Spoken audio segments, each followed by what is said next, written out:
네, 이번 시간은 반모음화에 대해서 배우는 시간을 갖도록 하겠습니다. 반모음화니까 단모음이 반모음으로 바뀌는 걸 이야기하는 거겠죠. 반모음이 아닌 것이 반모음이 되는 겁니다. 크게 세 가지인데 반모음이 세 가지 있으니까 당연히 크게 세 가지가 있는 거예요. 이 반모음화랑 오우 반모음화랑 으 반모음화가 있죠. 그렇죠? 만약에 의에서 반모음 을을 인정하지 않으면 두 개만 있다고 생각할 수도 있겠죠. 이 반모음화랑 오우 반모음화만 있다고 생각할 수도 있습니다. 먼저 이 반모음화를 보시면 어간 끝에 이, 어간은 우리 동사나 형용사를 활용할 때 변하지 않는 부분을 어간이라고 하죠. 어간의 끝이 이로 끝날 때 뒤에 있는 아, 어 앞에서 이가 반모음으로 바뀌어서 야, 여가 되는 겁니다.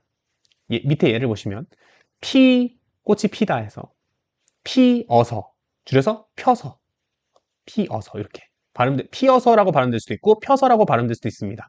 자, 그런데 어간의 음절이 여러 개이면 어간이 다 음절이면 이 음절이나 3음절 이렇게요. 어간이 다 음절이면 필수적으로 일어납니다.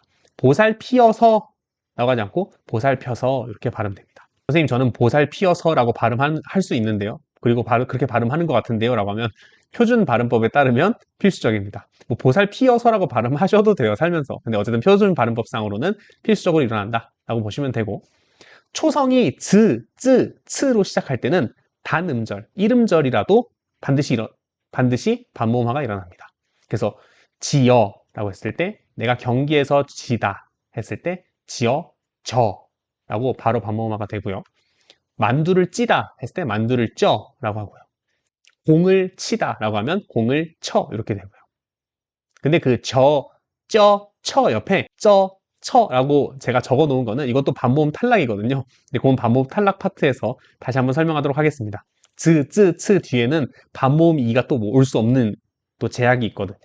어쨌든 그건 나중에 설명을 하기도 하고, 어쨌든 이번 시간에는 지어가 저로 발음되고 찌어가 쪄로 발음되고 치어가 처로 발음되는 거는 필수다라는 겁니다.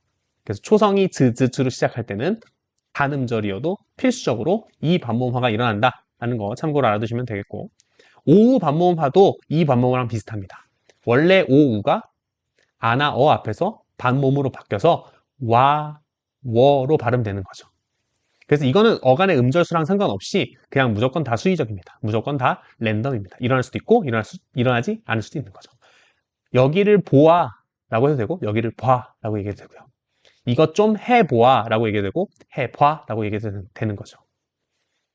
근데 반모음화를 겪는 음절이 초성이 없으면 그냥 이응만 적혀져 있으면 또 필수적입니다. 여기에 오아 라고 말하지 않고 여기에 와 라고 얘기해야 되고요. 국어를 배우어 하면 안 되고 국어를 배워 라고 이야기를 해야 합니다. 그래서 반모음화를 겪는 음절이 초성이 없으면 또 필수적이다 라는 또 현상이 있습니다. 자, 으 반모음화인데 이거는 의에서 으 반모음을 인정하는 관점이겠죠.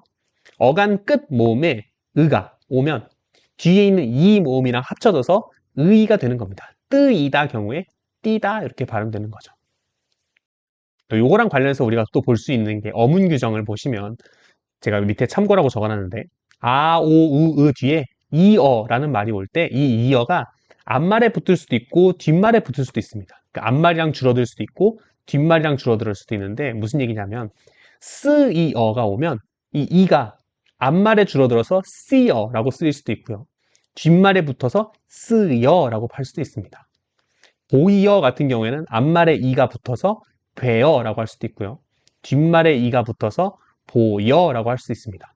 그러니까 어느 쪽에 붙어서 반모음이 될지를 결정한다라는 거죠. 그런데 이제 띄어쓰기는 너무 우리가 띄어쓰기라고 많이 쓰니까 뜨여쓰기라고 하지 않고 띄어쓰기라고 적는다, 뭐 이런 어문 규정의 내용이 있습니다. 그냥 참고로만 알아두시면 될 것 같습니다. 자, 그럼 우리 여기까지 반모음화에 대해서 살펴봤습니다. 다음 시간에 더 좋은 내용으로 찾아뵙도록 하겠습니다.